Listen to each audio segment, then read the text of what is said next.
Hello friends, welcome back to my YouTube channel. तो आज हम आपके लिए लेकर आए हैं जनवरी 2023 के महत्वपूर्ण क्वेश्चंस जो आपके एग्जाम में करंट अफेयर्स में पूछे जा सकते हैं। तो स्टार्ट करते हैं अपना वीडियो और मूव करते हैं क्वेश्चन नंबर 1 की ओर। हमारा पहला क्वेश्चन है, world economic situation and respect 2023 की रिपोर्ट के अनुसार भारत की विकास दर कितनी रहेगी। हमारे इसमें 4 ऑप्शन है फ्रेंड। पहला ऑप्शन है 6.8%, बी ऑप्शन है 6.4%, सी ऑप्शन है 5.8% और डी ऑप्शन है 6.0%। इन सभी ऑप्शंस में जो हमारा ऑप्शन सी है वो बिल्कुल सही है। भारत की जो विकास दर रहने की उम्मीद है वो 5.8 है। मूव करते हैं क्वेश्चन नंबर 2 की ओर। हमारा क्वेश्चन नंबर 2 है, दिलीप महालनोबिस जिन्हें 2023 में पद्म विभूषण पुरस्कार से सम्मानित किया जाएगा, वे किस पेशे से जुड़े हुए हैं। हमारे पास यहाँ पर 4 ऑप्शन है। पहला है डॉक्टर, दूसरा है शिक्षक, तीसरा है राजनेता और चौथा है डिफेंस यानी कि रक्षा क्षेत्र में। हमारा सही आंसर है इसमें से डॉक्टर। बेसिकली जो महालनोबिस जी हैं वो चिकित्सा के क्षेत्र में जुड़े हुए हैं और एक बार बांग्लादेश के अंदर, किस देश के अंदर फ्रेंड्स, याद रखिएगा, बांग्लादेश के अंदर हैजा फैला था। आपको पता है हैजा एक ऐसी बीमारी है जो एक दूसरे के छूने से फैलती है, यानी एक संक्रमण फैलाने वाली बीमारी है। तो उस समय बांग्ला, और ये टाइम था फ्रेंड्स 1971, और आपको पता होगा 1971 में ही जो बांग्लादेश है उसका विभाजन हुआ था। तो उस समय जब ये हैजा फैला तो बांग्लादेश ने भारत से मदद मांगी और उनकी मदद करने के लिए डॉक्टर दिलीप महालनोबिस को भारत से भेजा गया। और जब वहां पर वो गए तो उन्होंने हैजा के क्षेत्र में बहुत ही अग्रणी कार्य किया और बांग्लादेश के अंदर उन्होंने हैजा उन्मूलन में विशेष योगदान दिया। इसी के कारण उन्हें यह पुरस्कार दिया जा रहा है। मूव करते हैं अगले क्वेश्चन की ओर। हाल ही में खबरों में रहा लुप्तप्राय विश्व विरासत ओडेसा पोर्ट सिटी किस देश में स्थित है। यहां पर हमारे पास 4 ऑप्शंस हैं। पहला है यूक्रेन, दूसरा है जापान, तीसरा है अफगानिस्तान और चौथा है तुर्की। तो इसका सही आंसर है यूक्रेन। अगर हम बात करें ओडेसा पोर्ट सिटी की तो यह एक बंदरगाह है। क्या है फ्रेंड्स? बंदरगाह है। बंदरगाह के बारे में तो आप सभी जानते हैं, ये वह जगह होती है जहां पर बड़े बड़े जहाज आकर रुकते हैं। और जो ये बंदरगाह है ये काला सागर के अंदर है। किसके अंदर है ये फ्रेंड्स? ये काला सागर के अंदर बंदरगाह है और इसे काला सागर का मोती भी कहा जाता है। कई बार पेपर में आ जाता है काला सागर का मोती कौन है, तो याद रखिए काला सागर का मोती भी इसी बंदरगाह को कहा जाता है। और ये अब विवाद में क्यों रहा है, खबरों में क्या रहा है, इसका कारण आप अच्छी तरीके से जानते हैं कि रूस ने यूक्रेन के ऊपर इस समय आक्रमण कर रखा है और इस जो ये बंदरगाह है इस पर भी बम गिरे थे। ये डिस्ट्रॉय हो गया है काफी हद तक, इसके कारण ये हाल ही में खबरों में रहा है। तो मूव करते हैं क्वेश्चन नंबर 4 की ओर। क्वेश्चन नंबर 4, हाल ही में विलुप्त हो चुकी स्वेलेटेस तितली को भारत के किस राज्य में देखा गया है। हमारे पास है 4 ऑप्शंस। पहला है उत्तर प्रदेश, दूसरा है अरुणाचल प्रदेश, तीसरा है पंजाब और चौथा है राजस्थान।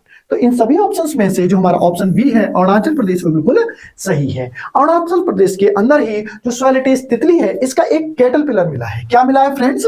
ध्यान रखिएगा, कैटरपिलर। कैटरपिलर तो आप लोग जानते होंगे, इसे हम साधारण भाषा में प्यूपा भी कहते हैं। तो हमें कैटरपिलर मिला है। और अगर हम बात करें इस स्वेलेटेस तितली की तो इसकी कुछ पहचान भी पेपर में पूछी जा सकती है। तो ध्यान रखिए इसके ऊपर काले रंग की धारियां होती है। किस रंग की धारियां होती है फ्रेंड्स? तो याद रखिएगा काले रंग की धारियां होती हैं। और इसकी और भी कुछ विशेषताएं हैं।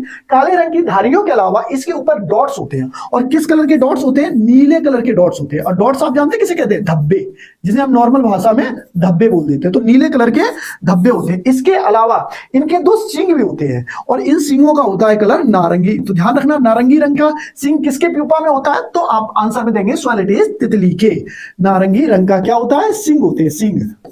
जैसे आप लोगों ने देखे ना गाय भैंस के सींग होते हैं, वैसे इसके आगे 2 सींग होते हैं।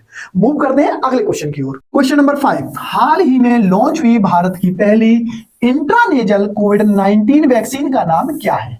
हमारे पास है 4 ऑप्शंस। पहले है इनकोवैक, दूसरा है फाइजर, यहां पर थोड़ी लिखने में मिस्टेक हो गई है, और तीसरी है नोवावैक्स और चौथी है कोवैक्सीन। तो इसका सही आंसर है फ्रेंड्स इनकोवैक। अगर हम इस इनकोवैक वैक्सीन की बात करें तो इसे लगाने के लिए ना तो सिरिंज की आवश्यकता पड़ती है और ना ही सुई की जरूरत पड़ती है। इसे सीधा नाक के माध्यम से बॉडी के अंदर पहुंचा दिया जाता है। तो याद रखिएगा ये भी पेपर में पूछा जा सकता है कि जो ये पहली इंट्रानेजल वैक्सीन है इसे किसके माध्यम से लगाया जाता है। तो ध्यान रखिए नाक में ड्रॉप्स डाल दिए जाते हैं।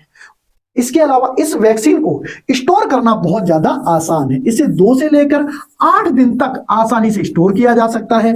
इसके अलावा इसे बनाना भी बहुत आसान है।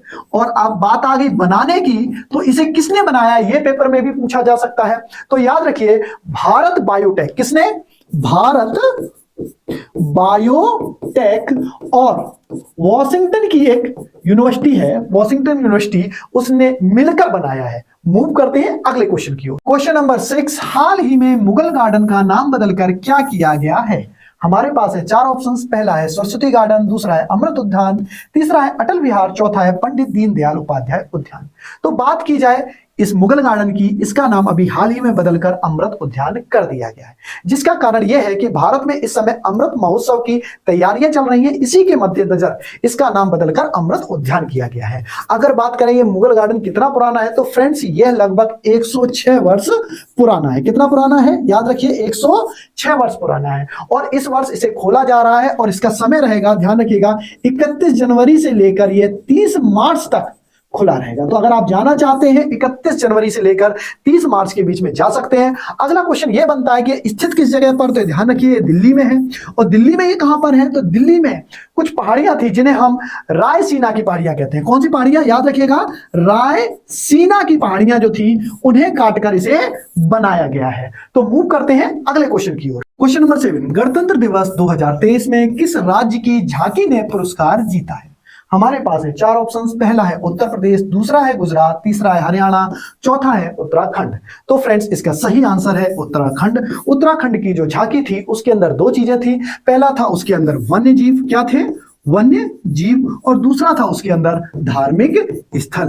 बेसिकली वो दिखाना चाहते थे कि हमें वन्य जीव और धार्मिक स्थल दोनों की ही अपने पूरे यत्न के साथ सुरक्षा करनी चाहिए। इसीलिए उनकी झांकी का जो नाम था वह था मानस खंड। ये पेपर में आ सकता है कि उत्तराखंड की झांकी का नाम क्या था, तो याद रखिएगा उनकी झांकी का नाम था मानस खंड। इसके अलावा अगर बात की जाए गणतंत्र दिवस की, तो उस पर 2 महत्वपूर्ण क्वेश्चन और बनते हैं। पहला बनता है उत्तर प्रदेश के ऊपर। तो ध्यान रखिएगा कि उत्तर प्रदेश की जो झांकी थी वह अयोध्या दीपोत्सव के ऊपर थी। तो याद रखिए किसके ऊपर थी, अयोध्या का जो दीपोत्सव होता है उसके ऊपर यह बेस्ड थी। इसके अलावा एक महत्वपूर्ण चेंजिंग हुई है कि राजपथ का नाम बदलकर कर्तव्य पथ रख दिया गया है। मूव करते हैं अगले क्वेश्चन की ओर। क्वेश्चन नंबर 8, हाल ही में कौन सी राज्य सरकार प्रकृति और पक्षी महोत्सव के 7वें संस्करण की मेजबानी करेगा।